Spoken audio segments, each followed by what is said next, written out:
पूरब से पश्चिम तक, उत्तर से दक्षिण तक, पूरब से पश्चिम तक, उत्तर से दक्षिण तक गूंजे गूंजे यीशु नाम, यीशु नाम। पूरब से पश्चिम तक, उत्तर से दक्षिण तक गूंजे गूंजे यीशु नाम, यीशु नाम।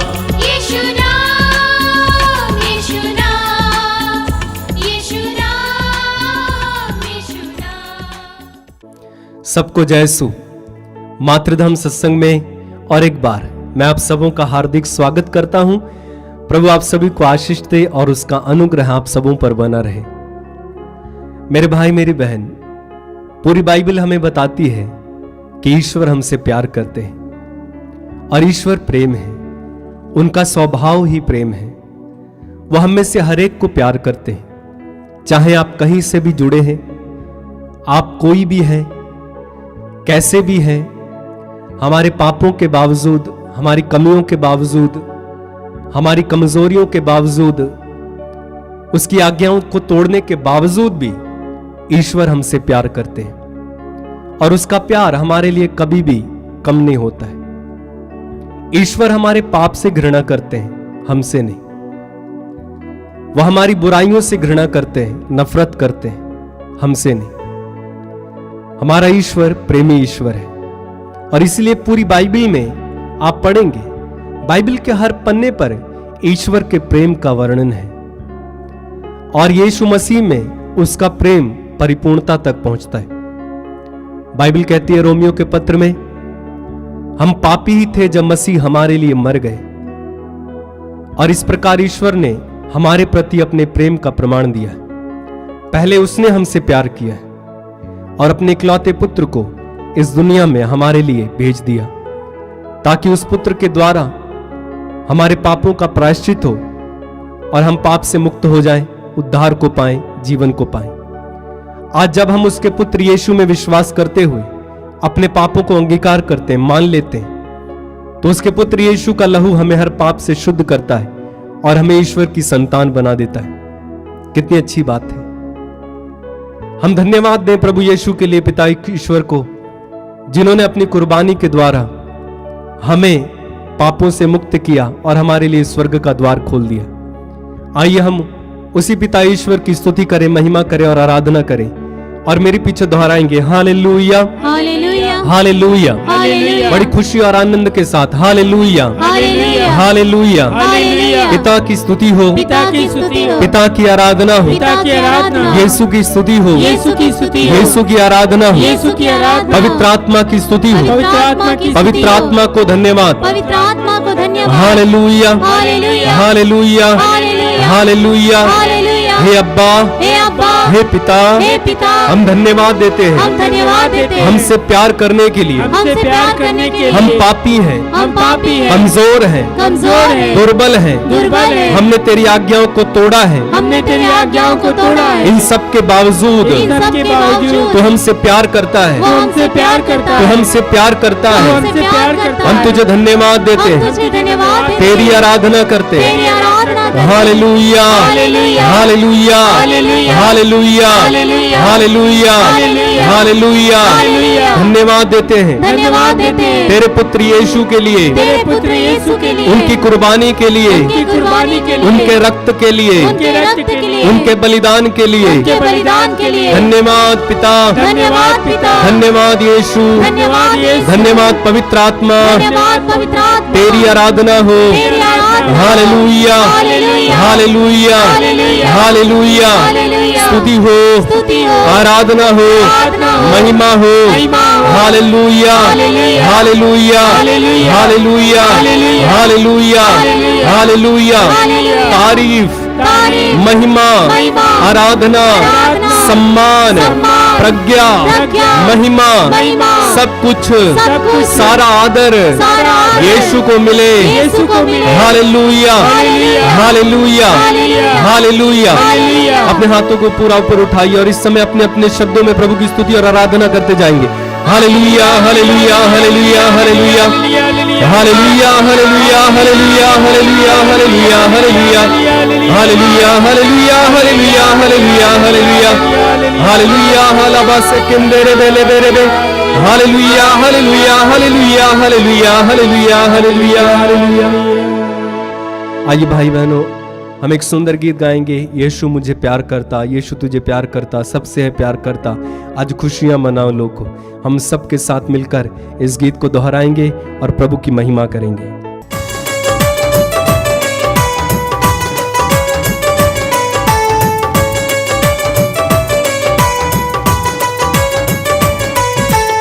है दुनिया का राजा यीशु, है दुनिया का, है दुनिया का राजा यीशु, साथ तेरे वो रब दूरो। यीशु तुझे प्यार करता हो, यीशु मुझे प्यार करता हो, वो सबसे है प्यार करता। आज खुशियां मना लोगो, यीशु तुझे प्यार करता हो, यीशु मुझे प्यार करता हो, वो सबसे है प्यार करता। आज खुशियां मना लोगो।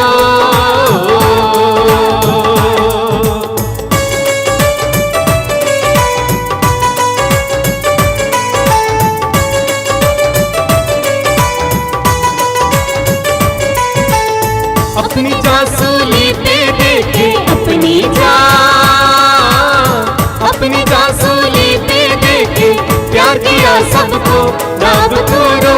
यीशु तुझे प्यार करता हो, यीशु मुझे प्यार करता हो, वो सबसे है प्यार करता। आज खुशियां मना लोगो, यीशु तुझे प्यार करता हो, यीशु मुझे प्यार करता हो, वो सबसे है प्यार करता। आज खुशियां मना लोगो।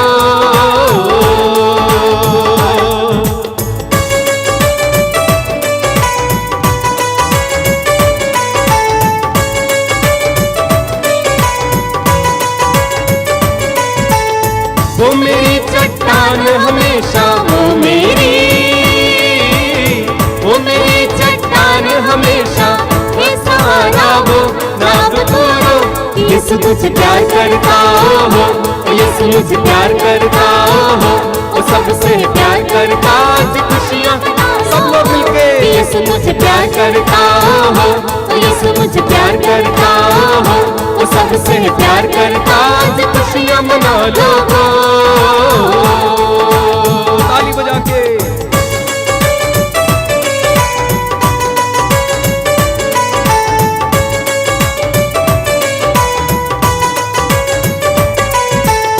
है खुदा का एक ही बेटा, है खुदा का, है खुदा का एक ही बेटा, बन गया तेरा वो रब दूरो।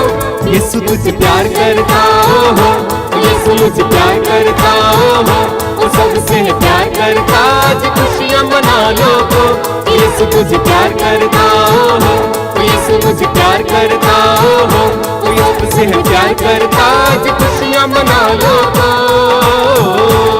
तालियों के साथ।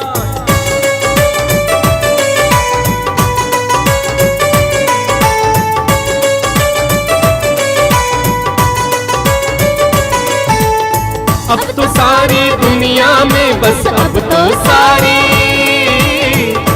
सारी दुनिया में बस यीशु यीशु हो रब दूरो। यीशु तुझे प्यार करता हो, यीशु मुझे प्यार करता हो, वो सबसे प्यार करता। आज खुशियां मना लोगो, यीशु तुझे प्यार करता हो, यीशु मुझे प्यार करता हो, वो सबसे प्यार करता। आज खुशियां मना लोगो। यीशु तुझे प्यार करता, यीशु तुझे प्यार करता हो, यीशु मुझे प्यार करता हो, वो सबसे प्यार करता। आज खुशियां मना लोगो। मुझे प्यार करता, ओहो यीशु मुझे प्यार करता। तालियां बजा के से प्यार करता, आज खुशियां मना लो तो। अब तो सारी दुनिया में बस, अब तो सारी दुनिया में बस, अब तो सारी दुनिया में बस यीशु यीशु हो रब बोलो। यीशु मुझे प्यार करता, ओहो यीशु मुझे प्यार करता, ओहो सबसे प्यार करता। आज खुशियां मना लो तो, यीशु मुझे प्यार करता, ओहो यीशु मुझे प्यार करता, ओहो सबसे प्यार करता। आज खुशियां मना लो तो। है दुनिया का राजा यीशु, है दुनिया का राजा यीशु, है दुनिया का, है दुनिया का राजा यीशु, साथ तेरे वो रब बोलो।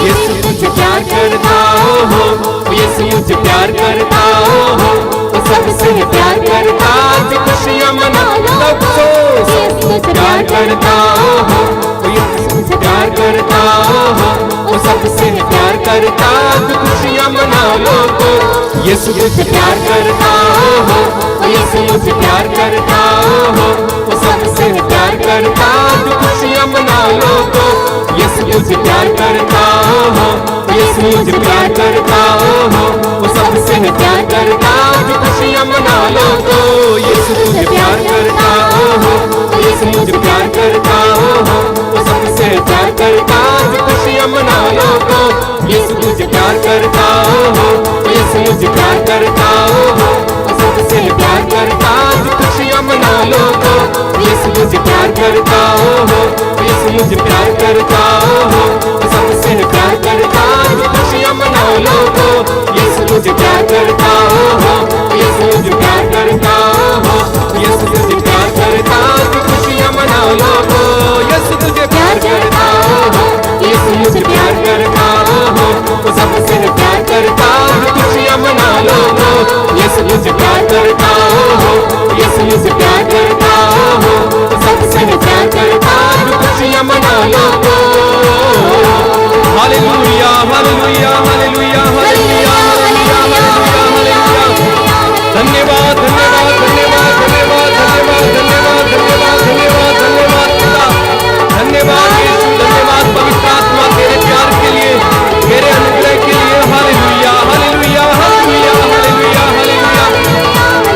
धन्यवाद धन्यवाद धन्यवाद, तारीफ तारीफ महिमा स्तुति। Hallelujah hallelujah hallelujah. लेब्रोसो कुंडोलो बोरो बोरो बोरो बो से मेंडाला मकारा मसे के रे रे रे रे रे। Hallelujah hallelujah hallelujah hallelujah hallelujah.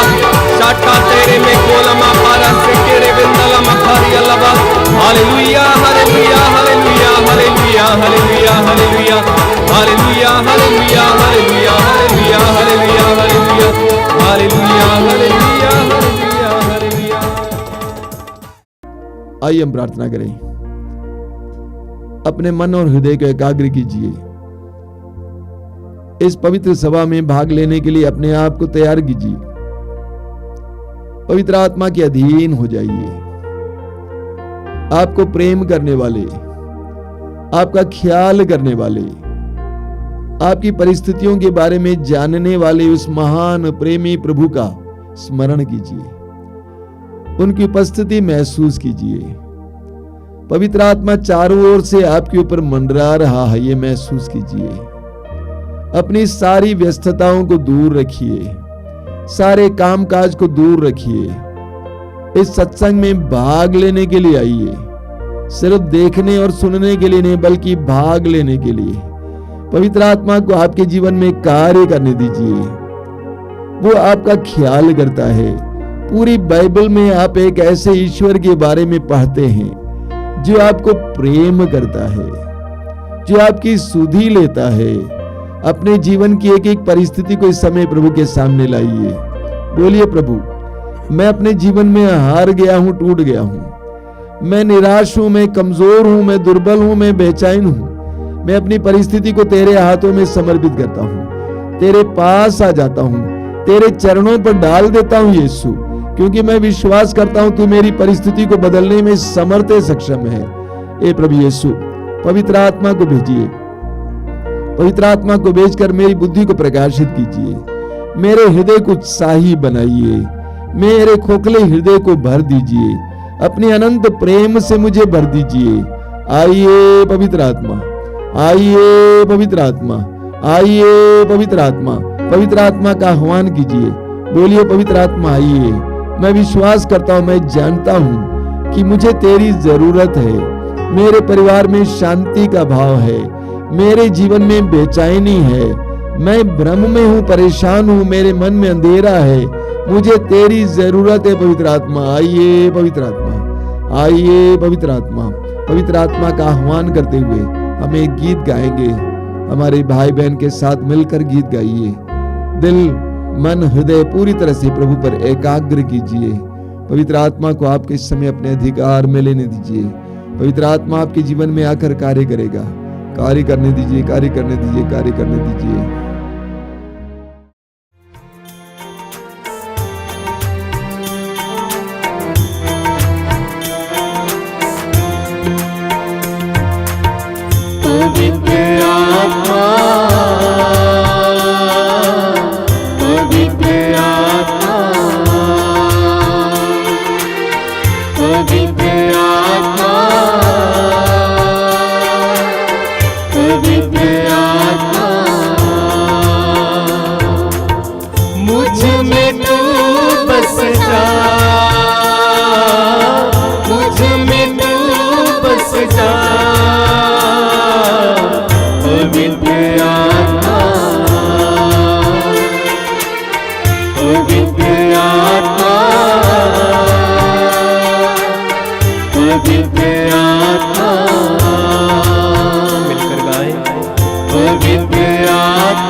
अपनी आंखें खोलें। सबको जय यीशु। धन्यवाद देता हूं कि आप इस कार्यक्रम में हम लोगों के साथ जुड़े हुए हैं। वास्तव में आप हम लोगों के साथ नहीं बल्कि प्रभु के साथ जुड़े हैं। जब जब आप अपने हृदय और मन को प्रभु के लिए खोलते हैं, उस समय आप प्रभु से जुड़ जाते हैं। इस सत्संग के लिए प्रभु को धन्यवाद दीजिए। मैं प्रभु को धन्यवाद देता हूं। बहुत सारे भाई बहनों के सत्संग के दौरान कई प्रकार के रोगों से चंगाई मिलती है, कई प्रकार की बाधाओं से छुटकारा मिलता है। प्रभु को धन्यवाद देंगे क्योंकि करने वाले प्रभु हैं और प्रभु की महिमा प्रकट होती है। हमें बहुत सारे साक्ष्य मिले हैं। एक बहन है जिसका नाम है प्रेमिका, खूंटी से, झारखंड। उन्होंने कहा है कि उनकी रीढ़ की हड्डी में बहुत ज़्यादा दर्द था और वो बहुत परेशान थी और वो कृपा धारा से जुड़ गए, कृपा धारा कार्यक्रम में, प्रार्थना में जुड़ गई और उनके रीढ़ की हड्डी का दर्द बिल्कुल गायब हो गया है, वो चंगी हो गई। इसके लिए हम प्रभु को धन्यवाद देते हैं। Hallelujah, hallelujah, hallelujah, hallelujah, hallelujah, hallelujah. उन्होंने ये भी कहा कि उनकी बेटी सड़क पे चल रही थी, एक बस से टकराने वाली थी, काफी आवाज हो गई, लोग चिल्लाए, लेकिन उस बेटी को कुछ नहीं हुआ, वो बेटी बच गई। इस बहन का कहना है कि रोज वे रोज की रोटी देखती हैं सुबह और अपने परिवार को प्रभु को समर्पित करती हैं, इसीलिए प्रभु ने उनकी बेटी को बचाया है, इसीलिए वो प्रभु को धन्यवाद देना चाहती है। बोलिए हालेलुया, हालेलुया, हालेलुया, हालेलुया। हमारे प्रार्थना दल के सदस्यों को ये संदेश मिला है कि बहुत सारे भाई बहन गंदे रिश्तों से और नशे से छुटकारा पाए हैं इन सारे कार्यक्रमों के जरिए।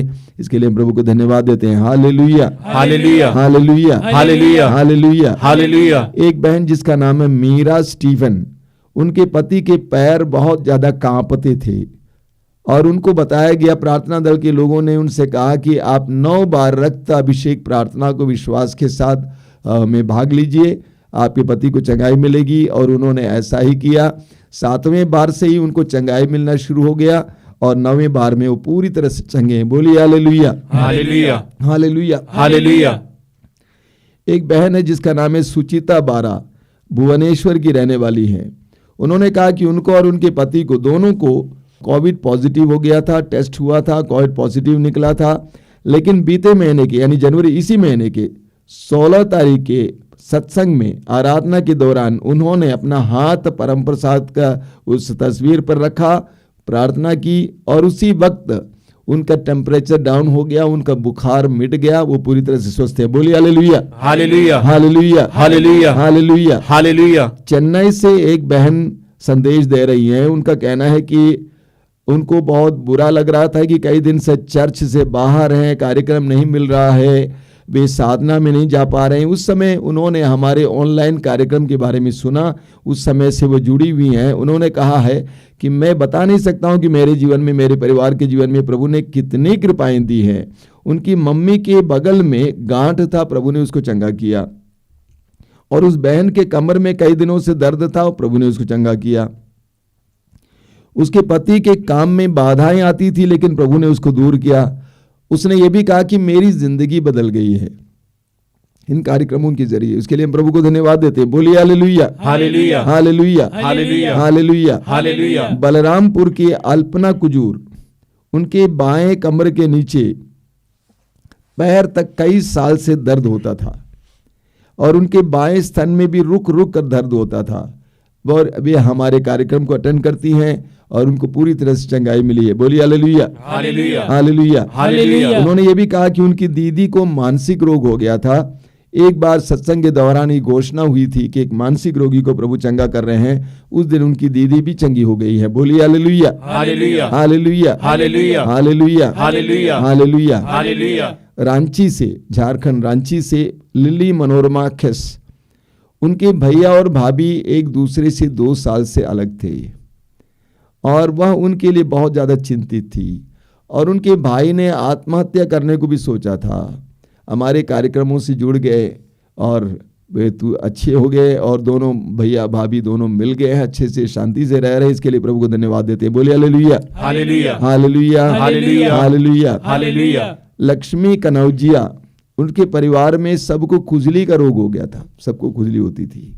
वे हमारे कार्यक्रमों को अटेंड करने लगे, उसमें भाग लेने लगे। आज वे पूरी तरह से स्वस्थ हैं। बोलिए hallelujah, hallelujah, hallelujah, hallelujah, hallelujah, hallelujah. Nagpur से बेंजामिन डेविड ने कहा है कि उनके मित्र हैं जिसका नाम है शैलेश नगरिया, उनके रीढ़ की हड्डी में समस्या थी और इसीलिए वे बिना लाठी के सहारे नहीं चल पाते थे। एक बार सत्संग के दौरान ये घोषित हुआ था कि ऐसे एक व्यक्ति को प्रभु चंगा कर रहे हैं, उसके बाद वे पूरी तरह से स्वस्थ हैं, आराम से चलते फिरते हैं। बोलिए hallelujah, hallelujah, hallelujah, hallelujah, hallelujah, hallelujah, hallelujah, hallelujah, hallelujah. Hallelujah. Delhi से मार्गरेट जॉन, उनके मुंह में समस्या थी, मिर्चा और अन्य चीजें नहीं खा पाती थी, बड़ा मुश्किल होता था। 9 महीने से ऐसे पीड़ित थी।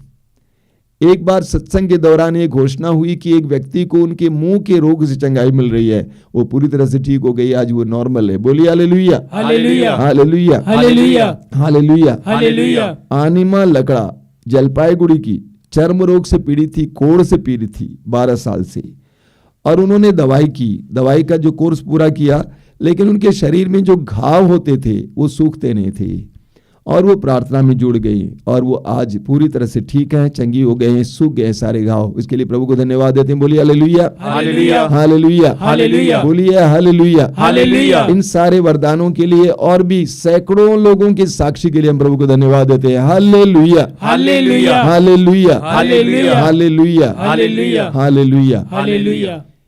मेरे प्रिय भाई और बहनों, आप में से कुछ लोगों ने अनुरोध किया कि जो प्रसंग बताया जाता है, जो रेफरेंस दिया जाता है बाइबल से, उसको अंग्रेजी में बोले। मैं इसके लिए कई बार प्रयास कर चुका हूं, लेकिन जैसे जैसे अगुवाई होती है मैं भूल जाता हूं। इसीलिए मैं उसका अंग्रेजी तर्जुमा नहीं बता पाता हूं, ये नहीं बता पाता हूं किस ग्रंथ से है। इसलिए मैंने सोचा कि अभी थोड़ा समय निकाल कर ये बताऊं किस ग्रंथ का नाम क्या है।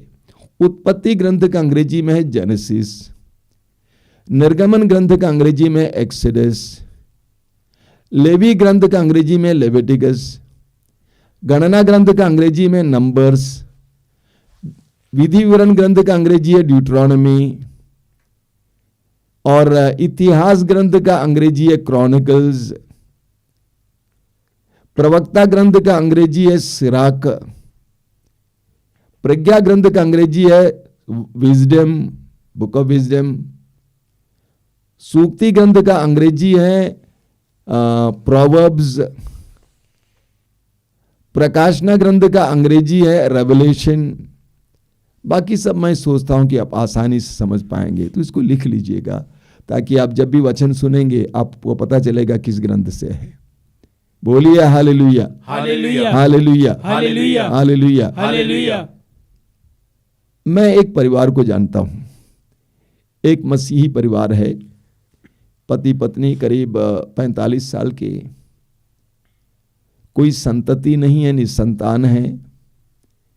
पहले संतान के लिए उन्होंने परिश्रम किया, प्रार्थना की, दवाइयां की, कोई लाभ नहीं हुआ। उसके बाद उन्होंने तय किया कि वे लोग शहर में रहते हैं, हम अपने परिजनों से बच्चों को गोद लेंगे और उनकी परवरिश करेंगे। इस प्रकार उन्होंने 5-6 बच्चों को एक तरह से गोद लिया, उनको शहर में बुलवाया, उनको पढ़ाया लिखाया, परवरिश की। आज कोई नर्सिंग कर रही है, आज कोई ग्रेजुएशन कर रहा है। इस तरह उनका परिवार बहुत बड़ा हो गया। निसंतान की अवस्था से उनके अंदर जो पीड़ा थी वो पीड़ा हट गई, उनको संतानों का सुख मिला, इतने बच्चों का भविष्य बन गया। कितना सुंदर उदाहरण है, एक सच्चे मसीही का उदाहरण। इस दुनिया में इतने सारे निसंतान पति पत्नी हैं, अगर वे भी इस तरह सोचते, अगर उनके पास संसाधन है, पैसा है, यहां पर दोनों पति पत्नी दोनों काम कर रहे हैं और उनके पास बहुत पैसा भी है, उसको सही मायने में इस्तेमाल करते, सदुपयोग करते, कितनी जिंदगियां बन जाती। एक बहुत सुंदर उदाहरण है, आदर्श है। दूसरी तरफ मैंने एक और व्यक्ति से कुछ दिन पहले बात की, पति पत्नी दोनों काम कर रहे हैं, मसीही हैं, अच्छी कमाई होती है, उनकी एक ही संतान है, एक ही बेटा है, और उस एक बेटे के पीछे वे सारी जिंदगी खर्च कर रहे हैं, दिन भर व्यस्त रहते हैं। उनके पास कलीसिया के काम के लिए कोई समय नहीं है, समाज सेवा के लिए कोई समय नहीं है। प्रतिदिन की प्रार्थना तो होती है, कुछ गरीब बच्चों का ट्यूशन लेते हैं, उससे भी वे पैसा इकट्ठा करते हैं। किसके लिए? एक पुत्र के लिए, एक बेटे के लिए। उन दोनों की जिंदगी एक बेटे के लिए बिताई जा रही है। उनके जीवन का मकसद कितना छोटा है, उनकी जिंदगी का मकसद कितना छोटा है, उनकी दुनिया कितनी छोटी है, और मान लीजिए उस बच्चे को कुछ हो जाए तो कभी कभी हम बहुत ज्यादा ही स्वार्थी हो जाते हैं। हमारे माँ बाप के बहुत से बच्चे थे। मेरे माँ बाप के 10 बच्चे थे, उनमें से एक तो मर गया बचपन में ही और अभी 9 बच्चे जिंदे हैं। इन 9 बच्चों में से कोई समाज सेवी बनता है, कोई इंजीनियर बनता है, कोई दूसरों की सेवा करने वाला बनता है। इस तरह हमारे माँ बाप अपने बच्चों को समाज सेवा के लिए और कलीसिया की सेवा के लिए परवरिश कर रहे थे। बच्चों के द्वारा कलीसिया का काम होगा। आजकल क्या हो गया है, पहले ये नारा चला, छोटा परिवार सुखी परिवार। ठीक है भैया, अच्छा है, ज्यादा बड़ा परिवार नहीं होना, अच्छा है, ठीक है, छोटा परिवार सुखी परिवार। उसके बाद आया हम दो हमारे दो, अभी आया हुआ है हम एक हमारा एक, और उस एक बच्चे पर सब कुछ खर्च किया जा रहा है।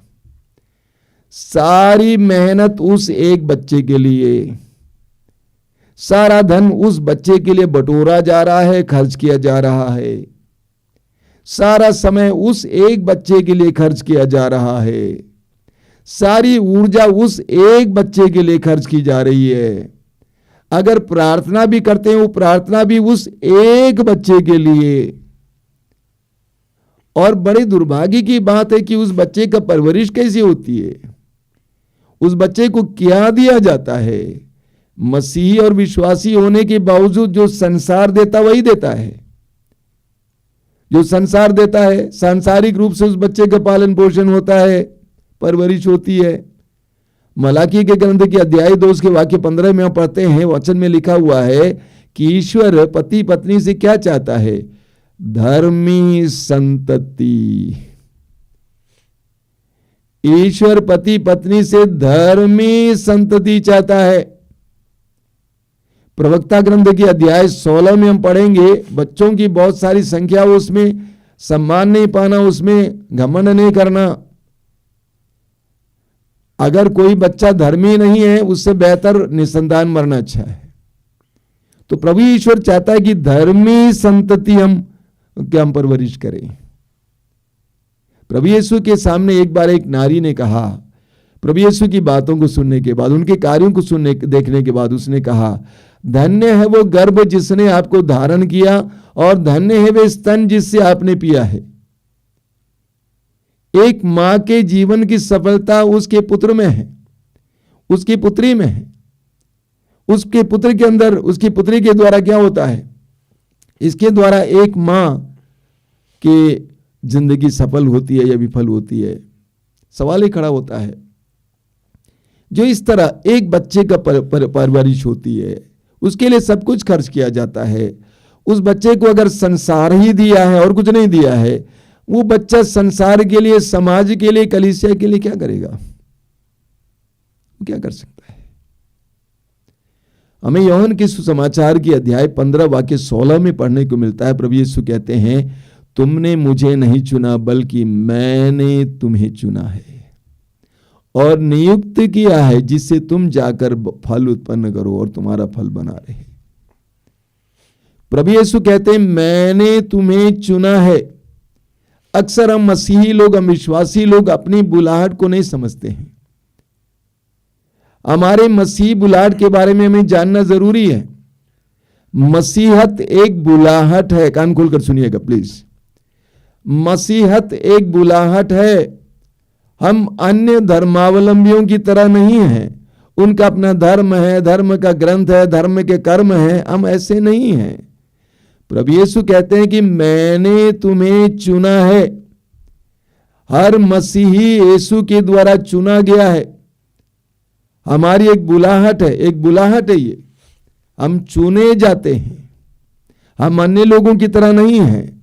हम पढ़ेंगे एफेसियों के पत्र के अध्याय 1 वाक्य 4 में संत पौलुस कहते हैं, सृष्टि के प्रारंभ से पहले ही ईश्वर ने यीशु मसीह में हमें चुना है। सृष्टि के प्रारंभ से पहले ही यीशु मसीह में ईश्वर ने हमें चुना है। चुनना समझते हैं ना? चुनने का मतलब क्या है? कईयों में एक। यूहन्ना के सुसमाचार के अध्याय 16 वाक्य 15 और 16 में प्रभु कहते हैं कि मैंने तुम्हें संसार से अलग किया है, चुना है। एक विश्वासी को इस सत्य को जानना जरूरी है कि मेरी बुलाहट है। I am not simply A Christian, मैं बुलाया गया हूं, मैं चुना गया हूं, मैं नियुक्त किया गया हूं। मैं अन्य धर्मावलंबियों की तरह नहीं हूं, मैं यीशु के द्वारा नियुक्त किया गया व्यक्ति हूं। क्या के लिए? फल उत्पन्न करने के लिए। फल उत्पन्न करने के लिए बुलाया गया हूं। मैं विशेष रूप से फल उत्पन्न करने के लिए बुलाया गया हूं। कैसा फल उत्पन्न करने के लिए? ईश्वर के राज्य के लिए फल उत्पन्न करने के लिए। इस बात को समझ लेना, प्रभु ने दुनिया में हम लोगों को चुना है ताकि हम ईश्वर के राज्य के लिए फल उत्पन्न करेंगे। पेतरुस और अंद्रयास सुसमाचार में हम पढ़ते हैं कि मछली पकड़ रहे थे, जाल डाल रहे थे। प्रभु यीशु ने आकर कहा कि मेरे पीछे चले आओ, मैं तुम्हें मनुष्यों का मछुआ बनाऊंगा, मैं तुम्हें मनुष्यों का मछुआ बनाऊंगा, ईश्वर के राज्य के लिए काम करने के लिए सिखाऊंगा। यूहन्ना के सुसमाचार के अध्याय 15 वाक्य 8, वहां पे प्रभु यीशु कहते हैं मेरे पिता की महिमा इसमें प्रकट होगी कि तुम बहुत फल उत्पन्न करो और मेरे शिष्य बने रहो। ईश्वर की महिमा इससे प्रकट होगी, मेरे पिता की महिमा इससे प्रकट होगी कि तुम बहुत फल उत्पन्न करो। हम विश्वासी लोग बहुत फल उत्पन्न करने के लिए बुलाए गए हैं, थोड़े से नहीं। मान लीजिए आपने पपीता लगाया, पपाया लगाया, पानी दिए, खाद दिए, अंत में पपीता का पेड़ एक पपीता देता है। कैसा लगे आपको? एक पपीता देता है। प्रभु यीशु ने कहा मैंने तुम्हें नियुक्त किया जिससे तुम बहुत फल उत्पन्न करो। लूकास के सुसमाचार के अध्याय 13 वाक्य 6 से 9 में प्रभु यीशु एक सुंदर दृष्टांत सुनाते हैं, छोटा दृष्टांत। प्रभु कहते हैं कि व्यक्ति ने अपने दाखबारी के बीचों बीच एक अंजीर का पेड़ रोपा। जब वो पेड़ बड़ा हो गया था, उस पर फल ढूंढकर वो मालिक आता है, लेकिन 3 साल लगातार आए, एक भी फल नहीं मिला। अपने मालिक को बुलाया, कहा कि इसको काट डालो, इसको खड़ाने की क्या योग्यता है, इसको तो कट जाना चाहिए क्योंकि ये फल नहीं देता है। इसी तरह मत्ती के सुसमाचार के अध्याय 21 में पढ़ेंगे वाक्य 18 और 19 में प्रभु यीशु बेथानिया से यरूशलेम आ रहे थे। बड़े सुबह का समय था, उनको भूख लगी और उन्होंने देखा कि सड़क के किनारे एक अंजीर का पेड़ खड़ा हुआ था और उन्होंने उस पर फल ढूंढा, लेकिन पत्ते के सिवा और कुछ नहीं मिला, एक भी फल नहीं मिला। इसीलिए प्रभु ने क्या कहा? प्रभु ने कहा कि तुम कभी फल उत्पन्न नहीं करोगे, वो सूख गया। हमारे साथ भी प्रभु कभी कभी ऐसे ही कर सकते हैं। प्रभु यीशु ने हमें चुना है, हर विश्वासी को चुना है। इस सत्य को हमारे मन में घुसना चाहिए, क्योंकि हर विश्वासी, विशेष करके मसीही लोग सोचते हैं हमारा काम है, हम मसीही हैं, यीशु मसीह पर विश्वास करते हैं, संडे मिसा में जाते हैं, सर्विस में जाते हैं, सुबह प्रार्थना करते हैं, शाम को प्रार्थना करते हैं, काफी नहीं है। हमें इस सत्य को जानना है। प्रभु ने कहा कि मैंने तुम्हें चुना है एक विशेष कार्य के लिए, इस संसार में ईश्वर के राज्य के लिए फल उत्पन्न करने के लिए आप और मैं चुने हुए हैं। आजकल के जमाने में लोग सोचते हैं हमारी दुनिया बहुत बड़ी है। हमारे माता पिताओं को अमेरिका के बारे में, अन्य देशों के बारे में जानकारी नहीं थी। आज नेट में सब कुछ प्राप्त है, तो लोग सोचते हैं हमारी दुनिया बहुत बड़ी हो गई है। ईमानदारी से बताइए कि वास्तव में हमारी दुनिया बड़ी हो गई है कि छोटी हो गई है? ईमानदारी से बताइए कि हमारी दुनिया बड़ी हो गई या छोटी हो गई है? पैसा आ जाता है, संपन्न हो जाता हूं, तो क्या करते हैं हम लोग? अच्छा सा बंगला बनाते हैं, घर बनाते हैं, उसके बाद दीवार बनाते हैं, गेट बनाते हैं। मेरे एक भाई हैं, दूर का रिश्तेदार, वो पहले छोटे घर में रहता था। उसका बेटा विदेश गया, पैसा कमाया और सुंदर सा बंगला बनवाया। उसके बाद उसने चारों ओर दीवार बनाई और एक सुंदर सा गेट भी लगा दिया और ऊपर से वहां लटका हुआ एक बोर्ड, कुत्तों से सावधान। बहुत ही मजेदार बात है। पहले समाज के लिए स्थान था, लोग उसके घर पे आया करते थे, अब जब पैसा आ गया, वो अपने आप को पर्याप्त महसूस करता है, संतुष्ट महसूस करता है, मुझे किसी की आवश्यकता नहीं है। और लोगों को रोकने के लिए सुंदर सा गेट बनाया, ऊपर से उनको रोकने के लिए कुत्ते को खड़ा कर दिया, कुत्तों से सावधान। जब मैं उसके अंदर गया, मजाक में मैंने उनसे पूछा कि भाई इस घर में कितने कुत्ते हैं?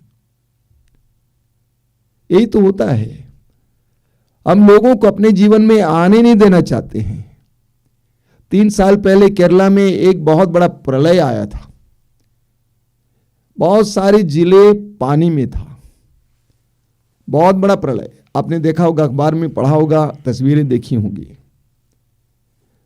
लोगों को अपने अपने घर छोड़कर शिविरों में जाना पड़ा। बड़े से बड़े बंगले में रहने वाले और छोटे सी छोटी झोपड़ी में रहने वाले एक साथ एक शिविर में एक 2 सप्ताह बिताए। और उनके बचाव में आया कौन? सेना तो है, लेकिन सेना से बढ़कर मछुए, सैकड़ों की संख्या में मछुए जो समुद्र की लहरों से लड़ते हैं, अपनी जान की परवाह किए बिना इन लोगों को बचाए। उस अनुभव के द्वारा प्रभु ने वहां पर लोगों को जीवन का मर्म समझाया, इंसानियत की सबक सिखाई।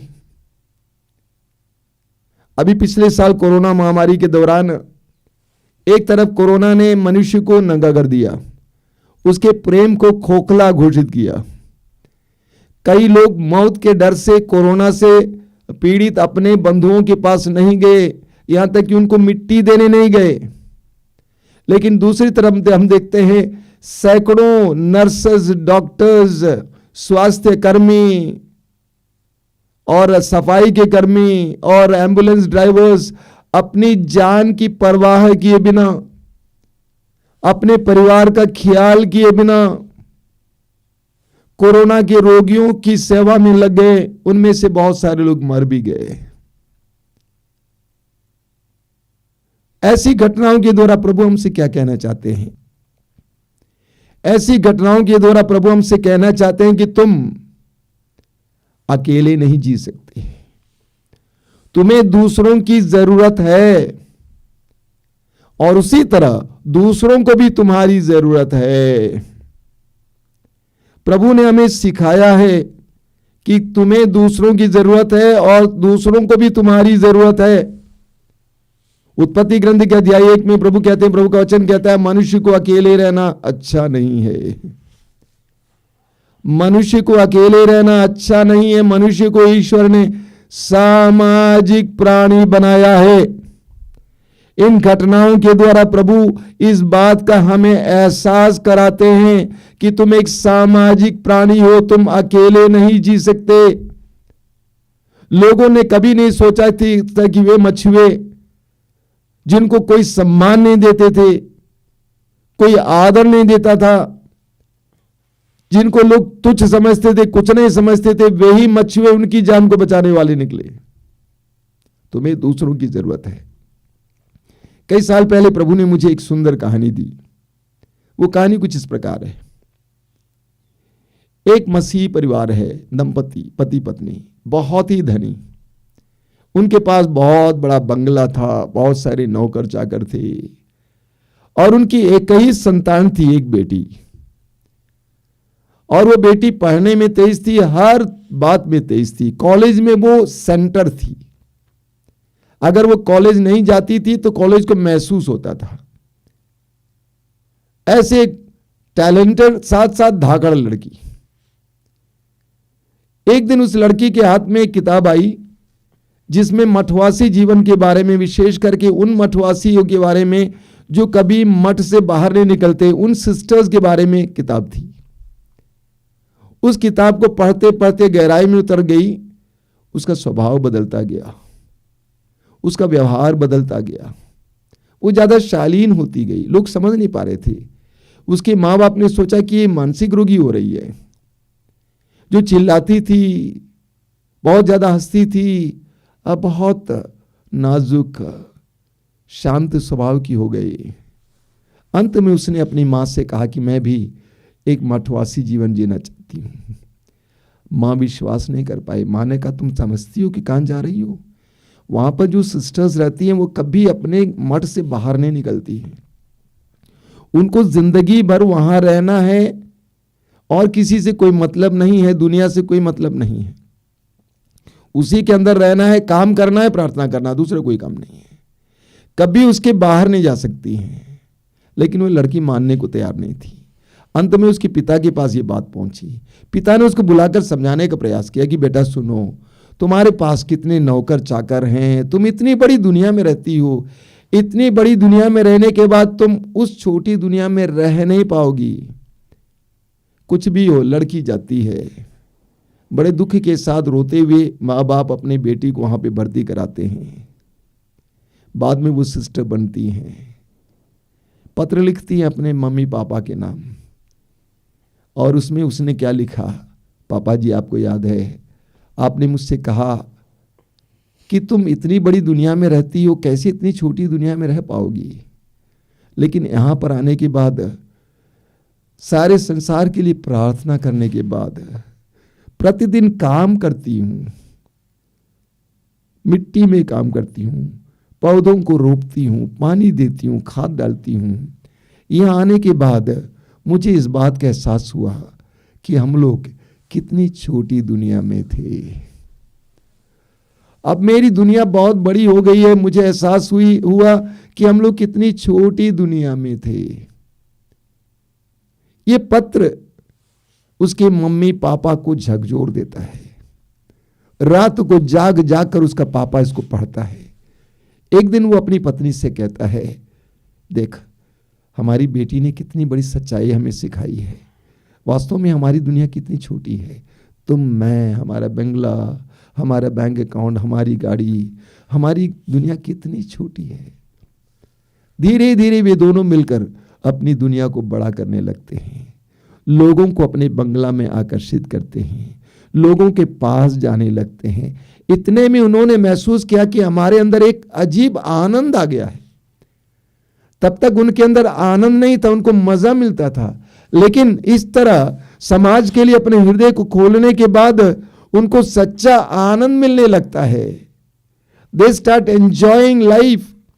वे लोगों को जीवन देने लगे, लोगों को आनंद देने लगे। इस प्रकार उनके अंदर आनंद बढ़ने लगता है। मेरे प्रिय भाई और बहनों, एक मसीही कभी सेल्फ सेंटर्ड यानी अपने लिए नहीं जी सकता है, और जो अपने लिए जीता है वो यीशु के शिष्य नहीं हो सकता है। उस यीशु का शिष्य नहीं हो सकता जिसने अपने आप को पूरी तरह से हमारे लिए अर्पित किया।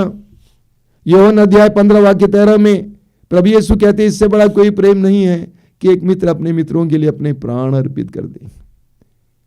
और प्रभु ने हमारे लिए यही किया, अपने आप को पूरी तरह से समर्पित किया। ऐसे में एक विश्वासी कभी भी अपने लिए नहीं जी सकता है, कभी नहीं जी सकता है। लूकस के सुसमाचार के अध्याय 16 में प्रभु यीशु एक सुंदर दृष्टांत सुनाते हैं। आपने बार बार पढ़ा है, एक धनी और गरीब का दृष्टांत। एक धनी व्यक्ति जो बहुत ही धनाढ्य था, बैंगनी वस्त्र पहनता था, खाता पीता था, दावत उड़ाया करता था, लेकिन उसके गेट के बाहर एक गरीब पड़ा रहता था, उसका नाम है लाजरुस। उसके शरीर में बहुत सारी चोटें थी, घाव से भरा हुआ था, और वो तरसता था कि काश मेरे मालिक के मेज पर से जूठन गिरता, उसको मैं खा जाता। दोनों मर जाते हैं। प्रभु यीशु इस दृष्टांत में बताते हैं कि वो गरीब लाजरुस मर गया, स्वर्गदूत उसे उठाकर इब्राहिम की गोद में बैठा दिया। दूसरा मर जाता है और गाड़ा जाता है, वो नरक चला जाता है और वो तड़पता है वहां पर। सवाल ही खड़ा होता है, उस धनी इंसान ने कौन सा अपराध किया कि वो नरक चला गया? उसने सोचा कि मैं अपनी कमाई का खा रहा हूं, मैंने चोरी थोड़ी की, मैंने डकैती नहीं की, मैं बेईमानी नहीं किया हूं, मैं अपनी कमाई से खा रहा हूं। वो अपने में पर्याप्त था, संतुष्ट था, अपने में जी रहा था, अपने दोस्तों के साथ बांट रहा था। उसने कभी भी उस गेट के बाहर झांकने का प्रयास नहीं किया, उसके दर्द पीड़ा को महसूस करने का प्रयास नहीं किया। उसके अंदर हमदर्दी नहीं थी, संवेदना नहीं थी, इसलिए वो नरक चला गया। वचन में लिखा हुआ प्रभु यीशु कहते हैं, सुसमाचार में प्रभु यीशु नरक के बारे में बहुत कम बोलते हैं, लेकिन यहां पर स्पष्ट शब्दों में बोलते हैं, आग में चला जाता है। देखिए, कई मसीह सोचते हैं कि हमने पाप नहीं किया है। अब बताइए, उस धनी ने कौन सा अपराध किया था? क्या पहले नियम के विरुद्ध, दूसरे, तीसरे, चौथे, पांचवें, किस नियम के विरुद्ध पाप किया था? हमें पाप के बारे में सही जानकारी होनी चाहिए। पाप करना और जो करना चाहिए वो नहीं करने से भी हम पाप करते हैं। उस धनी इंसान को उस गरीब की मदद करनी चाहिए थी, वो नहीं किया, ये भी पाप है। जो हमें करना चाहिए था नहीं किया, वो भी पाप है। हमारी नजरों के सामने कोई दुखी पीड़ित है, उनकी मदद मैंने नहीं किया तो मैंने पाप किया, मैंने अपराध किया। क्योंकि मुझे जो करना चाहिए था वो नहीं किया तो मैंने अपराध किया है। मेरे प्रिय भाई और बहनों, हमें अपने संसार को बड़ा बनाना है।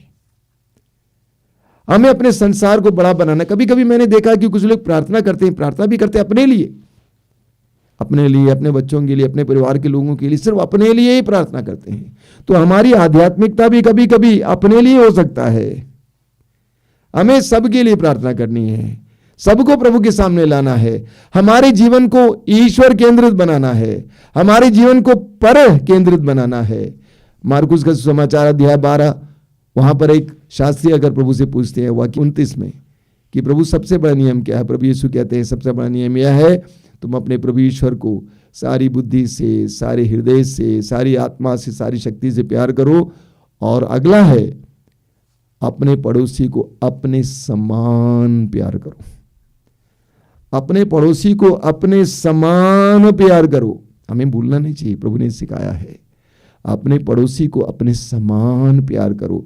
हमें मसीही जीवन के आधारभूत शिक्षाओं को जानना है। सिर्फ चंगाई के लिए प्रार्थना नहीं करनी है, आधारभूत प्रभु की शिक्षाओं को जानना है। हम माता मरियम से सीखें। स्वर्गदूत गब्रिएल ने मां मरियम से कहा कि आप पवित्र आत्मा से भर जाएगी, पवित्र आत्मा की शक्ति की छाया पर पड़ेगी, और वो पवित्र आत्मा से भर गई तो मालूम क्या हुआ? तुरंत उनको इस बात का एहसास हुआ कि अपनी कुटुंबनी एलिजबेथ मेरी सहायता की आवश्यकता में है। यानी पवित्र आत्मा ने मां मरियम के आंतरिक आंखों को खोला, पवित्र आत्मा ने उनको संवेदनशील बनाया, पवित्र आत्मा ने उनके अंदर हमदर्दी दी, और वो जाती है अपनी कुटुंबनी एलिजबेथ की सेवा करने के लिए। 3 महीने तक लगातार वहां पे सेवा के लिए बिताती है। हमें अपनी दुनिया को बड़ा करना है। मेरे प्रिय भाई और बहनों, ये जीवन कितना छोटा है, और इस छोटे जीवन को हमें केवल एक व्यक्ति के लिए खर्च नहीं करना चाहिए। हमें इस छोटे जीवन को केवल एक व्यक्ति के लिए खर्च नहीं करना चाहिए। हमें अपने परिवार को बड़ा बनाना है।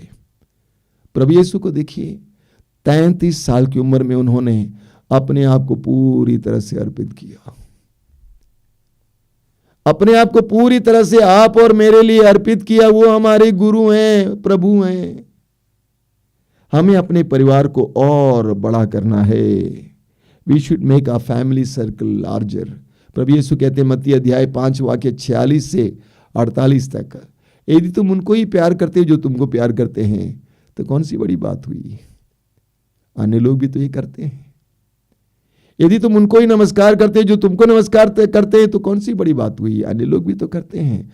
तुम स्वर्गिक पिता की तरह पूर्ण बनना, स्वर्गिक पिता की तरह पूर्ण बनना। हमें दूसरों के लिए जीना सीखना होगा। आपने शायद स्वर्गीय डॉक्टर डीजीएस दिनकरन के बारे में सुना है। एक बहुत ही आध्यात्मिक व्यक्ति थे। संसार भर में लाखों करोड़ों लोगों को उन्होंने प्रभु यीशु मसीह का सुसमाचार सुनाया है। जब वे 70 साल के थे, उनसे उनके जीवन के बारे में पूछा गया। उन्होंने कहा, देखिए, मैं एक रोगी इंसान हूं। हालांकि मैं सेवा कार्य करता हूं, लेकिन मैं रोगी इंसान हूं, और मेरे बेटे के बच्चे हैं। अगर मैं चाहूं तो अपने आप को रिटायर करा सकता हूं। मैं कह सकता हूं कि अभी मैं विश्राम करूंगा क्योंकि मैं रोगी हूं, और उन बच्चों में समय बिताऊंगा। लेकिन उन्होंने कहा कि मैं ऐसा नहीं करूंगा, मैं ऐसा नहीं करूंगा। इस उम्र में भी मैं कम से कम 15 से 18 घंटे उस प्रभु के लिए काम करता हूं जिसने मेरे लिए अपने आप को अर्पित किया। उस प्रभु के लिए काम करता हूं जिसने मेरे लिए अपने आप को अर्पित किया। हमारे जीवन में जब तक जान है, जब तक सांस है, हमें ईश्वर के लिए और दूसरों के लिए जीना चाहिए। हमें मत्ती के सुसमाचार के अध्याय 20 में एक बहुत सुंदर दृष्टांत मिलता है। प्रभु यीशु ने एक सुंदर दृष्टांत सुनाया।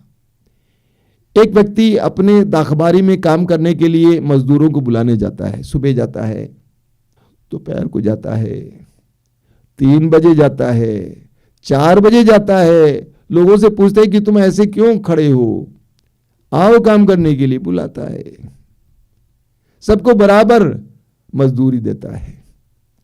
एक बहुत सुंदर दृष्टांत है। क्या बताना चाहता है प्रभु इसके द्वारा? ईश्वर के काम करने के, राज्य के लिए काम करने के लिए प्रभु आपको बुला रहे हैं। कोई समय नहीं हो सकता है, कोई समय होता नहीं है। कभी भी आप ईश्वर के राज्य के लिए काम करने जा सकते हैं। युवावस्था में, मध्यवस्था के अवसर पर, वृद्धावस्था में। मैंने ऐसे कई लोगों को देखा है जो अच्छे अच्छे काम करते थे, रिटायर हो गए हैं और अपनी वृद्धावस्था को किसी संस्था में बिताते हैं। वहां पर टेलीफोन अटेंडेंट के रूप में, दरवाजे पे लोगों की आवाज को, दो बातों को सुनने वालों के रूप में, अपने जीवन के अंतिम पल तक ईश्वर के राज्य के लिए काम करने के लिए। इस सुंदर दृष्टांत के द्वारा प्रभु हमसे कहते हैं कि ईश्वर के राज्य के लिए काम करने के लिए आ जाओ, मुझे तुम्हारी जरूरत है। और आज इस वचन के द्वारा मैं यही बताना चाहता हूं, हम दूसरों के लिए जीना सीखें। हम अपने लिए ना जिए, हम औरों के लिए जीना सीखें, क्योंकि प्रभु ने हमें यही करके दिखाया है और प्रभु ने हमें इसके लिए चुना है, ताकि हम प्रभु की तरह संसार के लिए जिए, लोगों के लिए जिए और इस संसार को स्वर्ग बनाने में प्रभु को साथ दे। आइए हम प्रार्थना करें।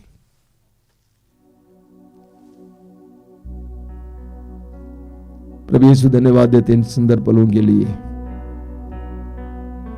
धन्यवाद देते हैं तेरे पवित्र वचनों के लिए। प्रभु तूने हमें ललकारा है, आवाज दी है, हमें तेरी आवाज को सुनने के लिए कृपा दीजिए। हमें अपने मसीहत को समझने के लिए कृपा दीजिए। हमें जानने के लिए कृपा दीजिए कि हमारी मसीहत एक बुलाहट है। तूने हमें बुलाया है तेरे राज्य के लिए काम करने के लिए, तेरे राज्य के लिए फल उत्पन्न करने के लिए, अकेली जिंदगी गुजारने के लिए नहीं, एक दो व्यक्तियों के लिए अपनी जिंदगी को समाप्त करने के लिए नहीं, बल्कि सारे संसार के लिए तेरी तरह अपनी जिंदगी देने के लिए बुलाया है। प्रभु यीशु, हमारी बुद्धि को प्रकाशित कीजिए, हमें इस सत्य को समझाइए, हमें धीरे धीरे अपने परिवार को बड़ा करना सिखाइए। हमारे पास जो समय है, धन है, इन सारी बातों से हमें संसार को एक स्वर्ग बनाने के लिए प्रयत्न करने के लिए कृपा दीजिए। प्रभु तूने सारे संसार के उद्धार के लिए अपने आप को अर्पित किया, हमें भी संसार के उद्धार के लिए, संसार को स्वर्ग बनाने के लिए अपने आप को अर्पित करने की कृपा दीजिए। अपने जीवन के अंतिम सांस तक तेरे राज्य के लिए काम करने के लिए कृपा दीजिए। हम पर दया कीजिए, हमें इसके लिए कृपा देना यीशु। तेरी स्तुति, तेरी आराधना, तेरी महिमा।